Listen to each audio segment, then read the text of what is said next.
السلام علیکم حضرات گرامی، آج ہم سورۃ البقرہ کی آیت نمبر 126 پڑھیں گے اللہ کی توفیق سے۔ اعوذ باللہ من الشیطان الرجیم، بسم اللہ الرحمن الرحیم۔ وَإِذْ قَالَ إِبْرَاهِيمُ رَبِّ اجْعَلْ هَذَا بَلَدًا آمِنًا وَارْزُقْ أَهْلَهُ مِنَ الثَّمَرَاتِ مَنْ آمَنَ مِنْهُمْ بِاللَّهِ وَالْيَوْمِ الْآخِرِ۔ اور وہ وقت یاد کرنا چاہیے جب ابراہیم نے کہا، یعنی حضرت ابراہیم علیہ السلام نے یہ دعا کی، اے میرے رب اس جگہ کو امن والا شہر بنا دے اور اس کے رہنے والوں کو پھلوں کا رزق دے جو ان میں سے اللہ پر اور آخری دن پر ایمان رکھتے ہوں۔ سیدنا ابراہیم علیہ السلام کی یہ دعا کب ہوئی؟ ایک تو یہ، اور دوسرا اس دعا میں بہت ساری چیزیں قابل غور ہیں، ان کو بیان کرتے ہیں ہم۔ حضرت ابراہیم علیہ السلام کا اصل وطن آپ کا شام ہے۔ وہاں سے آپ نے اللہ تعالیٰ کے حکم سے اپنی بیوی حضرت حاجرہ کو اور بچے اسماعیل کو، جب کہ ابھی وہ دودھ پیتے تھے، اللہ تعالیٰ کے حکم سے ساتھ لیا۔ اللہ تعالیٰ نے حکم یہ دیا تھا کہ ان کو لے کر وہاں چلو جہاں ہمارا حکم ہے۔ حضرت جبریل علیہ السلام براق لے کر آئے تھے، اس پر سوار کیا اس خاندان کو اور چلنے لگے۔ جب بھی راستے میں کوئی سرسبز و شاداب جگہ آتی تو حضرت ابراہیم علیہ السلام پوچھتے کہ کیا ہمیں یہاں ٹھہرنے کا حکم ہے؟ تو حضرت جبریل فرماتے کہ یہاں نہیں، یہاں تک کہ وہ جگہ آ گئی جہاں اب مکہ شہر آباد ہے۔ اس جگہ سوائے جھاڑیوں اور ببول یعنی کیکر کے درختوں کے سوا اور کچھ نہ تھا، اور ایک خشک پہاڑ اور ریگستان کا منظر تھا، اور اس جگہ کے سے کچھ دور وہ لوگ آباد تھے جن کو عمالین کہا جاتا تھا۔ اس جگہ حضرت جبریل علیہ السلام نے فرمایا کہ یہاں ٹھہرنے کا حکم ہے۔ چنانچہ حضرت ابراہیم علیہ السلام نے اس جگہ ایک معمولی چھپر تعمیر کیا، اور حکم یہ ہوا کہ آپ اپنے بیوی بچے کو یہاں چھوڑ کر واپس چلے جائیں۔ حضرت ابراہیم علیہ السلام آپ پہلے تو عراق کے تھے، جب نمرود نے آگ میں ڈالا اس کے بعد آپ شام منتقل ہو گئے اور پھر وہاں سے یہاں آئے تھے۔ آپ کو حکم ہوا کہ اب آپ واپس چلے جائیں۔ حضرت ابراہیم علیہ السلام اپنی بیوی کو اور شیر خوار بچے کو چھوڑ کر اللہ تعالیٰ کے حکم کے مطابق چل دیے۔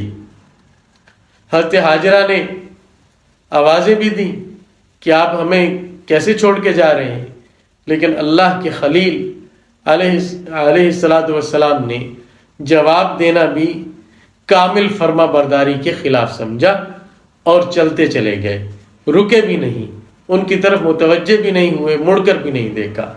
پھر جب انہوں نے پیچھے سے آواز دے کر پوچھا کہ کیا آپ کو اللہ کا یہ حکم ہے؟ تو فرمایا ہاں۔ تو کہنے لگی کہ پھر آپ جائیے، پھر فکر کی بات نہیں، اللہ تعالیٰ ہمیں ضائع نہیں کریں گے۔ حضرت ابراہیم علیہ السلام جب چلتے چلتے اوجھل ہو گئے، یعنی ایسی جگہ پہنچ گئے جہاں آپ کو اپنے بیوی بچے نظر نہیں آ رہے تھے، تو وہاں ٹھہر کر آپ نے یہ دعائیں کی۔ یہ دعا آپ نے اس موقع پر کی۔ اب دعا کے الفاظ دیکھیے اور اس کو سمجھیے۔ دعا شروع ہوتی ہے لفظ رب سے، اے میرے رب۔ یہ دعا کا ادب ہے، دعا کے شروع میں اللہ تعالیٰ کو اس لفظ سے پکارنا، رب کے لفظ سے پکارنا قرآنی دعاؤں میں بکثرت ہے، اور انبیاء علیہ السلام کی دعاؤں میں بھی یہی ہے۔ حضرت موسیٰ علیہ السلام کی دعا میں ہے رب اشرح لی صدری، اے میرے رب میرے واسطے میرا سینہ کھول دے۔ نبی پاک صلی اللہ علیہ وسلم کو اللہ تعالیٰ نے حکم دیا کہ آپ دعا مانگے یوں کہ رب زدنی علما، اے میرے رب میرے علم میں اضافہ فرما۔ حضرت موسیٰ علیہ السلام کی ایک دوسرے موقع کی دعا ہے رب انی لما انزلت الی من خیر فقیر، کہ اے میرے رب آپ میری طرف جو بھی کوئی خیر اتاریں میں اس کا فقیر ہوں، اس کا محتاج ہوں۔ اسی طرح انبیاء علیہ السلام کی دعائیں ربنا ربی ربنا ربنا آتنا فی الدنیا حسنہ ربنا ظلمنا انفسنا، حضرت آدم کی دعا ہے۔ تو یہ، اور حضرت سلیمان علیہ السلام کی دعا ہے ربی اوزعنی ان اشکر نعمتک التی انعمت علی، اے میرے رب مجھے توفیق دے کہ میں تیری اس نعمت کا شکر کروں جو تو نے مجھ پر اور میرے والدین پر کی۔ اس طرح انبیاء علیہ السلام کی دعائیں رب لا تذرنی فردا وانت خیر الوارثین، حضرت زکریا علیہ السلام کی دعا ہے اے میرے رب مجھے تنہا نہ چھوڑنا اور تو سب پیچھے رہ جانے والوں میں بہتر ہے، تو سب سے بہتر وارث ہے، یعنی پیچھے رہ جانے والا۔ اور اس طرح مختلف انبیاء کی دعائیں ہیں۔ اس لفظ کو، لفظ رب کو اللہ تعالیٰ کی رحمت کھینچنے میں خاص تاثیر ہے، اس لیے یہ تقاضا ہے دعا کا کہ انسان جب بھی دعا شروع کرے تو اس لفظ سے شروع کرے، اے میرے رب، اے میرے پالنے والے، یعنی اس میں بہت الہا اور بہت زاری ہے، بہت تضرع ہے، بہت گڑ گڑانا ہے اس لفظ کے اندر۔ اس ایک چھوٹے سے لفظ میں سب کچھ آ جاتا ہے، سب کچھ۔ اللہ تعالیٰ کو جس بہترین صفت کے ساتھ انسان پکار سکتا ہے اپنے کام کے لیے وہ یہ لفظ ہے، اے میرے رب، اے میرے پیدا کر کے، مجھے پرورش کر کے بڑا کرنے والے، مجھے اس ترقی کی حالت تک پہنچانے والے، کمزوری سے قوت کی طرف لانے والے، سب کچھ اس ایک لفظ میں داخل ہے، رب میں۔ اے میرے رب اجعل ھذا بلدا آمنا، اس جگہ کو امن والا شہر بنا، امن والا۔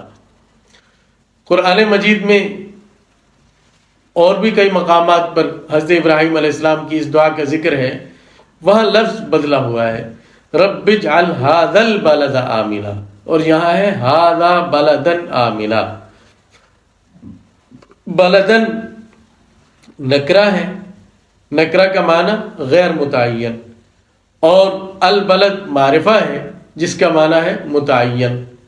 فرق یوں ترجمے میں ہو جائے گا، اے میرے رب اس جگہ کو ایک امن والا شہر بنا۔ یہ جو آیت نمبر 126 ہے البقرہ کی، اس میں یہ ہے، اے اللہ اس جگہ کو ایک امن والا شہر بنا۔ اور وہاں جو معرفہ ہے سورہ ابراہیم میں دعا آتی ہے تو وہاں ترجمہ یہ بنتا ہے، اے اللہ اس شہر کو امن والا بنا، اس متعین شہر کو امن والا بنا۔ حضرت ابراہیم علیہ السلام نے یہ دعا 2 مرتبہ کی ہے۔ یہ پہلی مرتبہ کی دعا ہے جب وہاں شہر آباد نہیں تھا، وہ ویرانہ تھا، کچھ بھی نہیں تھا، زندگی کا نشان نہیں تھا، تو وہاں آپ نے یہ دعا کی کہ یا اللہ اس جگہ کو شہر بنا، کیونکہ شہر میں رہنا آسان ہے، ویرانے میں اور جنگل میں اور گاؤں میں رہنا مشکل ہے، شہر میں زندگی کی سہولیات ہوتی ہیں۔ تو انبیاء علیہ السلام، خاص طور پر حضرت ابراہیم علیہ السلام، اللہ کے لیے اپنا سب کچھ دینے والے، سب کچھ، جان، مال، اولاد، ہر چیز اللہ کے حکم پر نظر کرنے والے اللہ کے خلیل ہیں۔ تو لیکن اولاد کی محبت فطری ہے، اور انبیاء علیہ السلام کے اندر عام انسانوں سے زیادہ ہے۔ یعنی ان حضرات نے کیسا توازن قائم کیا کہ اولاد اور بیوی بچوں کی محبت اور اللہ تعالیٰ کی محبت میں کیسے اس کو توازن کے ساتھ اور اس کو بیلنس کر کے وہ چلے ہیں کہ یہ محبت فطری بھی ہے جو بچوں سے ہوتی ہے، اور اس محبت کا اللہ تعالیٰ کی طرف سے حکم بھی ہے۔ تو اب اللہ تعالیٰ کی محبت تو کیسی ہے کہ ان کو چھوڑ کر جا رہے ہیں، اللہ تعالیٰ کا حکم ہوا تو چل دیے، اور پھر اس محبت کا تقاضا کیسا پورا کر رہے ہیں کہ اللہ تعالیٰ سے دعا کر رہے ہیں کہ یا اللہ اس جگہ کو امن والا شہر بنا، شہر بھی بنا اور اس میں امن بھی ہو۔ وَارْزُقْ أَهْلَهُ مِنَ الثَّمَرَاتِ، اور اس کے رہنے والوں کو پھلوں سے رزق عطا فرما۔ مَنْ آمَنَ مِنْهُمْ بِاللَّهِ وَالْيَوْمِ الْآخِرِ، جو ان میں سے اللہ پر اور یوم آخر پر ایمان رکھتا ہو۔ یہاں 2 چیزیں غور کرنے کے لائق ہیں۔ ایک تو یہ کہ سیدنا ابراہیم علیہ السلام نے یہ نہیں دعا کی کہ یا اللہ اس جگہ کو پھلوں کی پیداوار کا مرکز بنا، بلکہ کیا فرمایا، یا اللہ اس کے رہنے والوں کو پھلوں سے رزق عطا فرما، کیونکہ مقصد تو پھل کھانا ہے، مقصد کاشتکاری یا وہ پیداوار اور اس کھیتی کی مصروفیت میں لگنا وہ تو مقصد نہیں ہے۔ آپ یہ چاہتے تھے کہ میری اولاد یہاں اللہ تعالیٰ کے گھر کی خدمت کے لیے اور اللہ تعالیٰ کے کام کے لیے مصروف رہے اور ان کو اللہ تعالیٰ پھلوں کا رزق عطا فرمائے۔ چنانچہ قرآن مجید میں حرم کی یہی صفت یوں ذکر کی، اولم نمکن لہم حرما آمنا یجبا الیہ ثمرات کل شیء، کیا ہم نے ان کو جگہ نہیں دی رہنے کو حرم میں جو امن والا ہے اور جس میں ہر چیز کے پھل اس کی طرف کھینچ کر لائے جاتے ہیں۔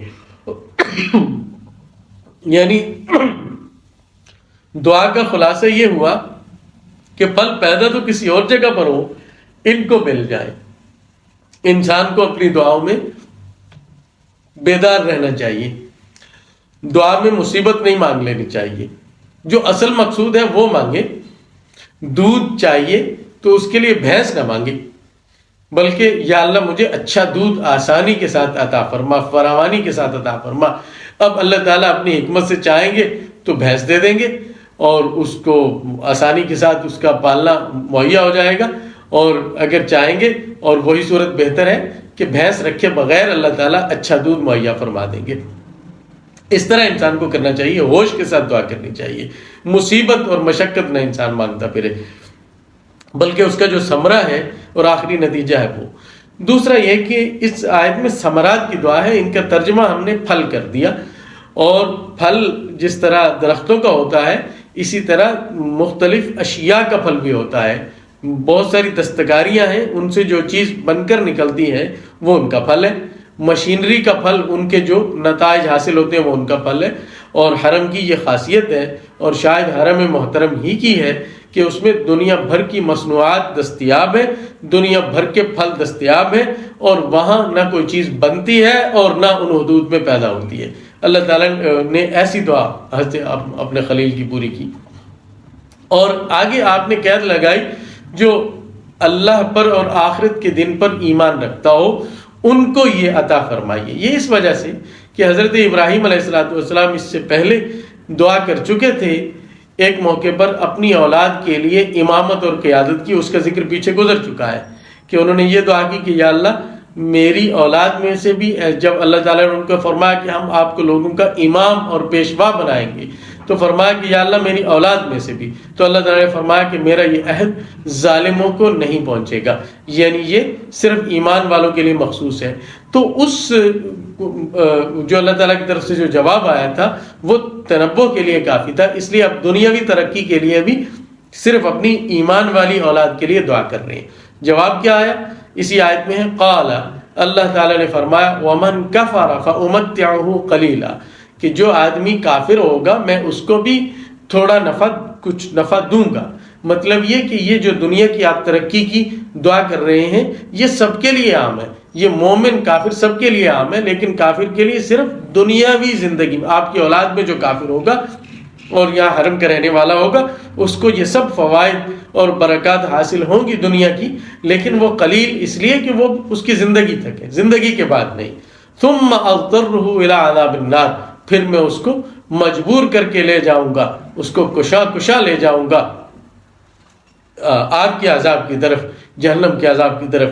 وبئس المصیر، اور وہ جانے کی بہت بری جگہ ہے۔ اللہ تعالیٰ اپنی پناہ میں رکھے۔ یہاں تک 126 آیات ہو گئی، سلسلہ جاری رہے گا انشاءاللہ العزیز۔ فرقہ واریت سے بات اور خالصاً قرآن و سنت کی زبان میں قرآن کریم کو سمجھنے کے لیے ہمارے چینل کو سبسکرائب کریں۔